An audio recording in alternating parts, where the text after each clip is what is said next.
All right, Castle Rock is finally here. I got to watch 2 episodes of the 3 last night, trying to do the Mission Impossible thing, trying to. Anyways, all right, so let's talk about this first episode, Severance. Now, obviously, this is going to be a spoiler discussion. That's what I want to do for this. So I'm hoping you have watched the episode. I'm hoping you know by now this is set in a Stephen King universe. So I don't need to explain that to you smart people out there. I am pretty familiar with Stephen King's work. I mean, I've watched every single adaptation that he's ever done on a film, TV series, mini series, all of them. All of them, trust me. I made it a mission once upon a time. And I've read maybe 30 of his books, somewhere in there. So, like about half, maybe a little more. So I know it, but I'm not an expert. If you want an expert on it, you can go over to the horror show, and Fuego is an expert on this. This is what he does. He is like how I am with Star Wars. He reads everything. He knows it all. So that's pretty damn cool. I will definitely be looking forward to watching his reviews because I'm sure he's going to find a little more Easter eggs than I do. But I still notice some. So let's talk about this first episode, Severance. It starts in 1991 with Alan Pangborn. Now, Alan Pangborn is a character that is, in a decent amount of Stephen King novels and movies that we know for people who aren't reading them. The two ones that I personally know are The Dark Half and Needful Things. Now, Needful Things is the one I know best from because of Ed Harris and because I know that movie way better. And I've read that book. I have not read the Dark Half book. So I know Alan from Needful Things. So when I heard the name, I was like, oh, like immediately that clicked for me because of the Needful Things novel. And this, as I said, that opening is set in 91. So we flash forward after. We get this kid who just kind of appears in the ice, who ends up being Henry, who is the lawyer later. He's digging up this deer, which I'm still not sure what's going on there. I'm guessing he's just looking for the kid, and the deer just died, and the snow covered him. I'm going to suppose that's what that was. I don't think there's anything more to that mystery there. But then he looks out in the middle of this huge frozen over lake, and there's the kid out of nowhere. Just kind of appeared out of thin air. And he's been out there for 11 days, and his father had died, and he has no frostbite, he has no exposure, he has no anything to suggest that he's been out by himself in the cold. So everyone pins the murder on him, although he's not convicted outright. The speculation from everyone in town is that he is a murderer, that he killed his father. And so eventually he leaves town because I'm sure he doesn't want to live around a bunch of people like that anymore. Then we flash forward and we have Terry O'Quinn's character, who is the warden over at Shawshank Penitentiary. And he does this gnarly ass hanging in his car I've never seen in a movie before. Ties a rope around his neck in a car, puts the rope on a tree stump or something behind him, drives the car off of a freaking bluff, like right into the water. Rope, kicks back and cuts his head off. Man, wow. What a creative way to go. I've never seen that before in a film. I thought it was pretty gnarly. There's a lot of people, like familiar faces throughout here. One is Mickey from Shameless, or Mikey from Teenage Mutant Ninja Turtles. Mickey and Mikey.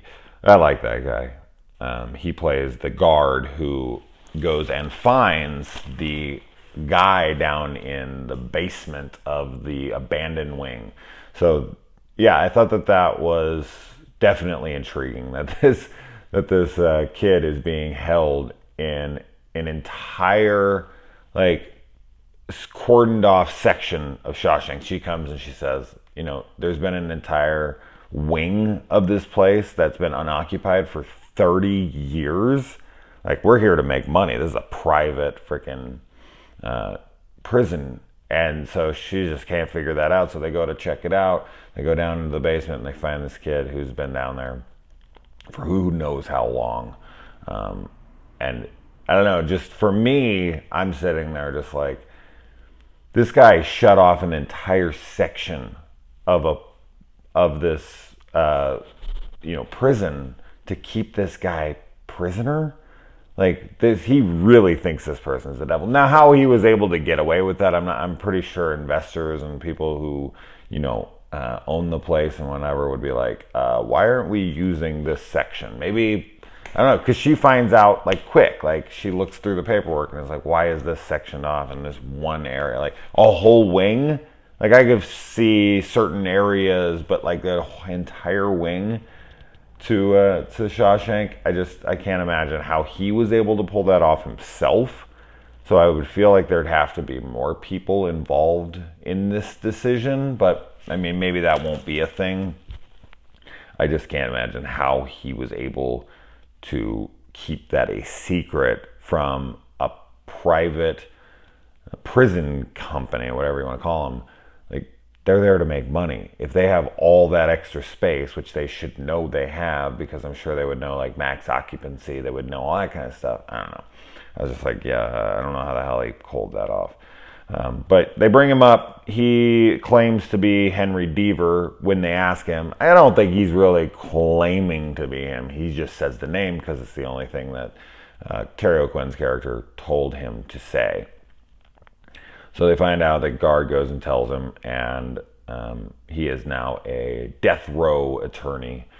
This chick gets like, a lethal injection, and then she comes back from the dead, which I think is like I want to say, if I remember correctly, when you're executed, there's only so much they could do before they have to like give up, like lethal injection or electrocution or whatever. Like I think it's supposed to be cruel and unusual punishment if it goes past a certain amount. Like if you can live through enough, like they have to give you a stay of execution or maybe like set it back up for later. I don't know. I remember reading that at one point saying like, oh wow, like so if you can live through it. But maybe I'm completely wrong on that. But he's running over and he's trying to like break the glass to get in, like, you can't kill my client again or something. So is that true? I think that is, but maybe not. Who knows? Laws are all over the place for all I know. We got Melanie Linsky in here from Heavenly Creatures, and recently this fantastic film called I Don't Feel at Home in This World Anymore with Elijah Wood on Netflix. I love that freaking movie. Definitely check that one out. She's just an actress I always love seeing. She also has that TV show with the Duplass brother, Mark Duplass, on like HBO or Showtime. Can't think of what it's called right now off the top of my head. I did watch the first season. I didn't get to the second season. That's a really good show as well. I always like her as an actress. And yeah, I mean, him having to come back to this town where everyone thinks he's a killer. Like, he lost his father. Like, he had this traumatic experience, and then everyone in town blames this, 10-year-old kid for murdering his father when they have like zero proof, to our knowledge. I mean, maybe more will come out that he looks pretty damn guilty. I don't know. He has no memory of it, which I would think they would think he was abducted and abused and maybe blocked the memory or whatever. Like, he's a kid. I don't know. Kids aren't really usually killers. How's he going to get his dad out in the middle of nowhere and kill him? And I don't know. Anyway, but he does say I guess that happens in the next episode, so we should just keep it for that in case you haven't watched it yet. I did watch 2, not 3 yet. Let's see. So yeah, he has no memory, and when he comes back, he has this like white figure, almost like a chess piece in his hand. I'm not sure what that's about yet, so I'm looking forward to seeing if that comes back into it. We got Sissy Spacek here, Carrie herself, which is cool. There's a good amount of alum here from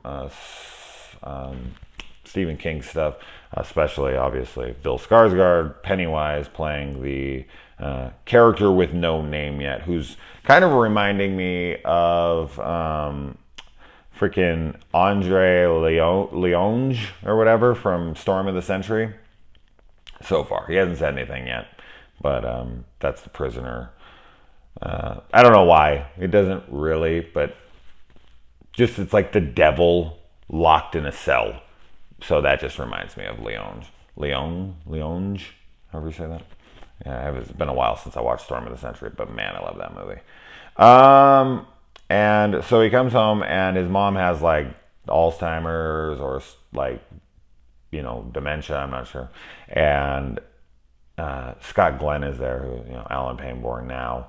And Scott, I get his reaction to him being there, like, what the fuck are you doing here? Like, my mom cannot make the decision to date, which, I don't know, that's an iffy subject, like, because you can definitely see it as some guy taking advantage of her, like, you're going to live here with a woman who doesn't even know that she has, like, she doesn't know what the hell's going on. And the fact that he gets her to sign over the move, you know, the papers to move the father's grave, that kind of stuff. Like, I definitely understand where Henry's coming from in this, where it's just like, my mother is fucked in the head.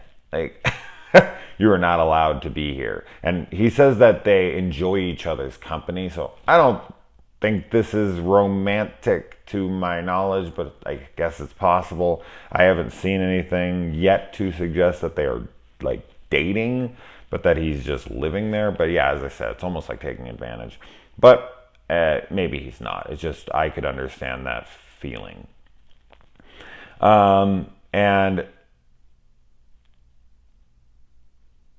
oh yeah, so we find out that the warden had killed himself right where Henry was found as a kid, which is, you know, interesting for sure.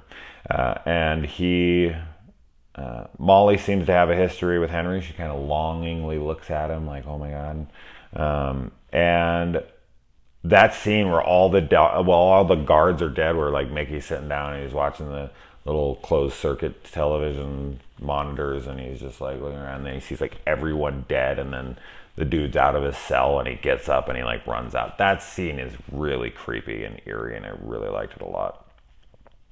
And then we find out that the warden told him to specifically ask for Henry. So why he wants him to come back, why he left him there, why he killed himself, why he's had him down there for so long. Like, oh man, so many questions to be answered there.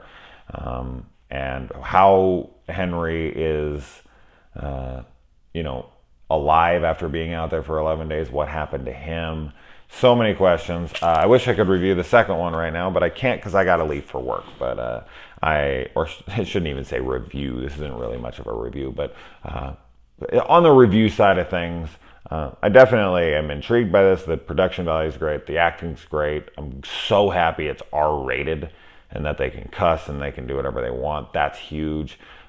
So, yeah, I mean, so far so good. It's very much a drama. I was very curious on how it was going to play out as far as like how connected in Stephen King lore this show was going to be. Like, was it going to be super heavy-handed? Was it going to be all in your face? Or was it just going to be very loose little tie-ins, like a little thing here to sprinkle in and a little thing here, and maybe a main character from a book like Alan Pangborn, like in the center of it or something, which is exactly what it is. I thought maybe it would be like way more like, this guy has Cujo and he drives Christine, and like I knew that probably wasn't going to happen, but I was curious on the blend of it. And so far it's just a drama, mystery with Stephen King elements like laced in, so which is fine. And I will get to episode 2 when I get back later tonight after Mission Impossible Fallout. All right, guys.